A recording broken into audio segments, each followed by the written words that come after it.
trabajo que se ha presentado para hoy. Observamos ahí cómo se viene trabajando, por ejemplo, en lo que es la observación. Ahora, empezamos a medir ahí, empezamos con lo que es el trabajo y nos preguntamos, cuando realizamos una medición vamos a tener una dificultad de precisión y anotaremos unas cantidades muy diferentes. Frente a esta situación, ¿cómo medimos la longitud del celular y cómo anotamos los valores? Para ello estudiamos los errores de medición y realizaremos unos cálculos matemáticos para determinar el. Cuando observamos ahí la cinta métrica, por ejemplo, y empezamos a ir determinando y luego, por ejemplo, podemos ir poniendo los números, pero no simplemente de lo que es la longitud, sino también podemos considerar de la masa. Y estos números vendrían a ser las cifras significativas. Ahora bien, tenemos también un sistema de conversión. En conclusión, ¿de qué estamos hablando? ¿Qué cosa es lo que vamos a tener que estudiar esta vez? Identificar los errores de la medición, las cifras significativas y las conversiones de las unidades de medición.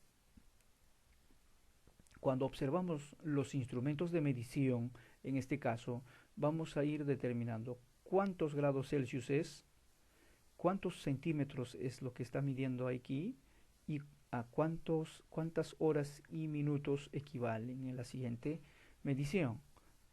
Y ahora nos damos la respuesta. ¿Acertamos? Muy bien.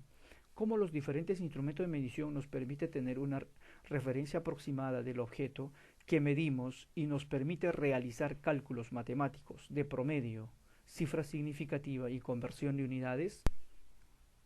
Para esto necesitamos darnos cuenta, nuestra actividad central va a ser entonces básicamente en lo que es la medición, ¿no?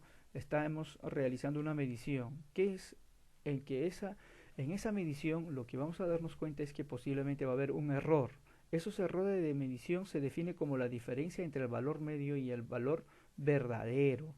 Esos errores pueden ser error absoluto, que cuantifica la incertidumbre de una medida, es decir, se representa en números.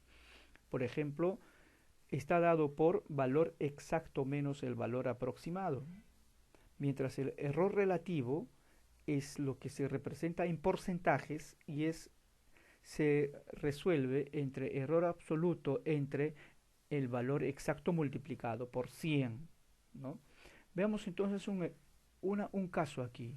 Con un flexómetro realizan una medición tres amigos obteniendo los resultados 39,3, 39,5, 39,8 centímetros. Determina su error absoluto si la mesa tiene 39 metros de largo. ¿Cuál es el error relativo de esa medida? Observamos entonces, muchachos, aquí necesitamos determinar esos errores.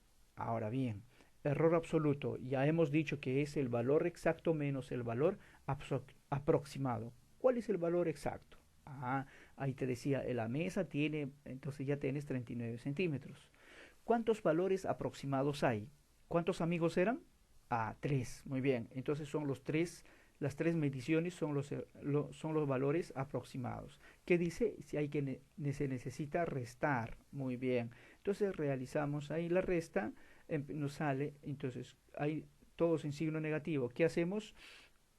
Como es el valor absoluto, todo se convierte en positivo. Como hay tres números, tengo que sacar el sumar y sacar el promedio, dividir entre 3 y mi valor del error absoluto será más o menos 0,5. Entonces tu medida será 39 centímetros con un error absoluto de más o menos 0,5.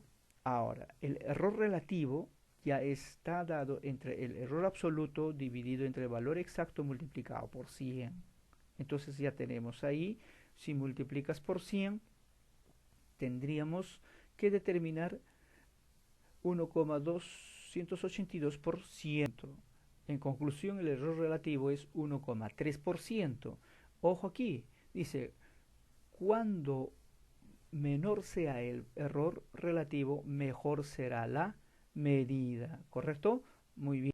Ahora, cuando realizamos la expresión de datos experimentales, vamos a utilizar cifras significativas. Las cifras significativas de una medida experimental son las que se leen en la escala de un aparato de medida. Y para esto hay unas ciertas reglas. Por ejemplo, todas las cifras de una medida experimental distintas de cero son significativas. Por ejemplo, todos los números diferentes de cero son significativos. 4,13 newtons, muy bien. Los ceros a la derecha de la coma decimal del final de una medida son significativos, siempre y cuando van, por ejemplo, 25,00 a... ¿Cuántas cifras son? 4 cifras significativas. Pero si los ceros van a la izquierda, antes, entonces, ¿qué sucede? Por ejemplo, 0,00450, los que están a la izquierda, a partir de 4, antes del 4, esos números, esos ceros no son significativos, sino que 4, 5 y 0 hacia la derecha sí son significativos. En conclusión, nos quedamos con 3. Los ceros del final de un número sin coma decimal no son significativos, excepto si se indica con un punto. Por ejemplo, mira, ve, en el primer caso no es significativo, por lo tanto solo consideran 1. Pero si pusieron un punto, ahí sí vale, y es que son números significativos. Muy bien, muchachos, y llegamos a lo que es la conversión de unidades. Y para la conversión de unidades necesitamos tener en cuenta los 3 sistemas de conversión, los factores, las equivalencias, ¿correcto? Y teniendo en cuenta esas equivalencias podemos resolver los siguientes problemas. Determina la masa en kilogramos de un luchador de 176 libras. Muy bien.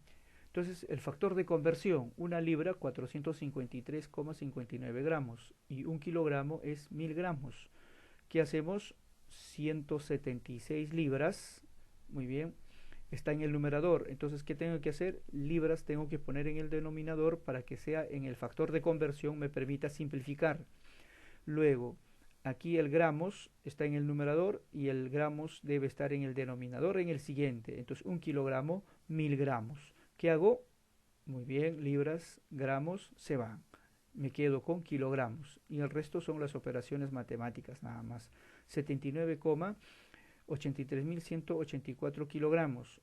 Profesor, demasiado largo los decimales. Empezamos a redondear. Redondeamos a la unidad y llegamos a 80 kilogramos. Pasamos al siguiente. Determina la talla en metros de un luchador. 5,5 pies. Ahora vamos a determinar la talla. Está representado por ejemplo, en este caso, pies. Un pie es igual a 30,48 centímetros, pero yo necesito sacar a metros. Convierto, entonces un metro es igual a 100 centímetros, ¿correcto? Entonces, 5,5 pies, ¿cómo me va a salir?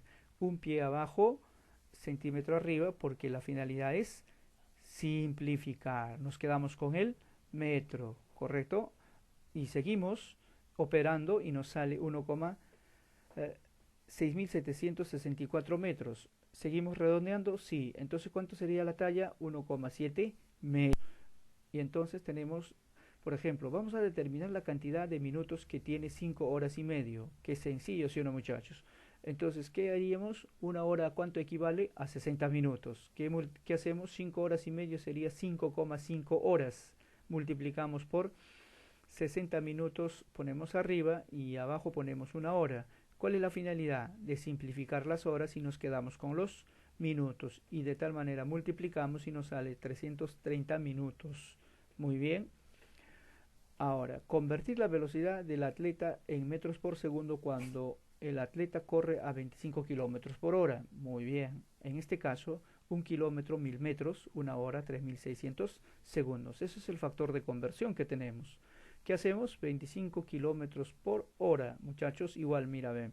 Si quieres simplificar kilómetros, vas a poner que abajo kilómetros y su equivalencia arriba 1000 metros. Quiero simplificar ahora. Pones, como está en el denominador, en el numerador debe ir una hora y en el denominador 3600 segundos. ¿Quiénes se van a ir? Kilómetros y horas. ¿Sí? Observamos entonces. ¿Qué más es posible aquí simplificar? También los ceros. Muy bien, los ceros. Entonces, ¿qué hacemos? 25 por 10 entre 36. ¿No? Muy bien. Y simplificando, redondeando, tenemos 6,9 metros por segundo. ¿Correcto? ¿Qué hemos aprendido hoy, muchachos? Lo que es el error de medición. Recordándoles entonces que el error de medición tiene dos errores, error absoluto y error relativo. El absoluto se representa en números que puede ser más o menos y el error relativo en cifras porcentuales. Muy bien. El sistema de conversión. ¿Qué necesitamos para el sistema de conversión? Saber las equivalencias, el factor de conversión. Muy bien. ¿Qué necesitamos para las cifras significativas? Las reglas principales, ¿no? ¿Qué números son significativos?